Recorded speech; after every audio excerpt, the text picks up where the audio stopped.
soutien qui gagnent, parfois ce sont d'autres, mais ce sont toujours des élus de la République.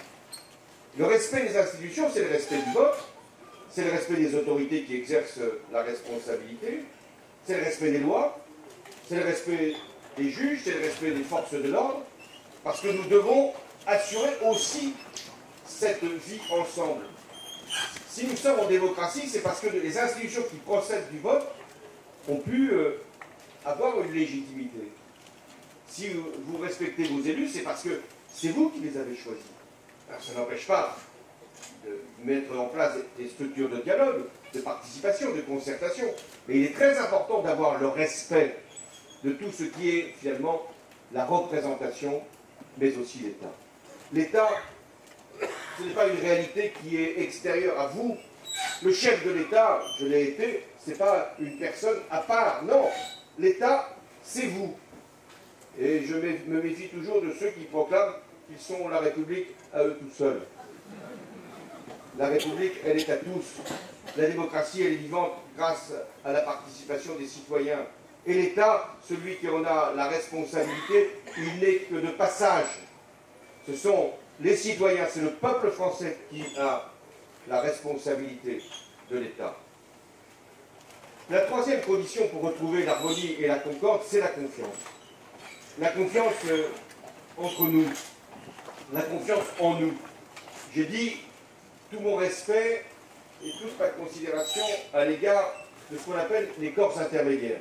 C'est une formule qui ne veut pas dire forcément grand-chose à beaucoup, mais qui veut dire quoi? Qui veut dire qu'on a besoin à un moment d'intermédiaire.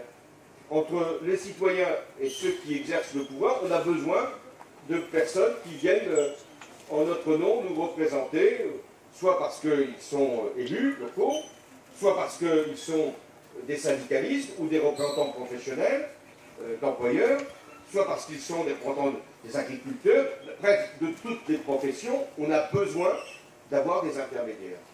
De la même manière, vous avez évoqué la vie associative, qui m'a l'air ici assez dynamique. Eh bien, la vie associative, ça fait partie de ces corps intermédiaires. On a besoin de personnes qui agissent en notre nom, qui vont prendre des responsabilités. Et puisqu'un grand débat va s'ouvrir, c'est d'abord avec ces corps-là, avec ces élus, avec les partenaires sociaux, les syndicats, les représentants des employeurs, avec les grandes associations, qu'il faut mener le débat. Parce que ces organisations ont des propositions, ont des revendications, ont reçu délégation. Et s'il n'y a plus ces corps intermédiaires, alors nous sommes dans une démocratie où il y en avait quelques-uns au sommet et tous qui n'auraient pas vocation à avoir d'autre choix que de les contester ou de les approuver. Nous avons besoin de ce dialogue à travers ces organisations et notamment ces associations d'élus. Et là encore, comme président de la République, j'ai toujours veillé à les mettre en situation. Ça ne veut pas dire que ces organisations m'approuvaient. Quand je demandais des efforts aux élus, ils venaient me dire que c'était trop.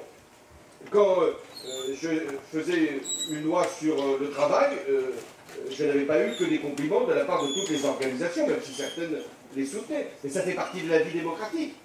Mais j'avais des interlocuteurs.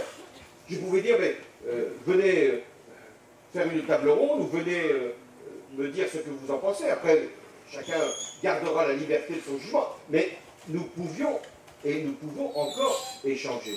Eh bien, c'est à ce dialogue indispensable avec ces corps intermédiaires que je veux lancer un appel. De la même manière, les citoyens doivent être eux aussi associés. Et c'est ce que j'ai compris de ce mouvement de ces dernières semaines. C'est le besoin de prendre la parole. Alors prendre la parole, ce n'est pas toujours facile. Prendre la parole, c'est souvent exprimer une opinion, et toutes les opinions ne se valent pas. Ce n'est pas forcément avoir une cohérence, parce que c'est une somme d'avis qui est quelquefois recueillie, mais ce besoin de prendre la parole dans une démocratie doit trouver son cadre.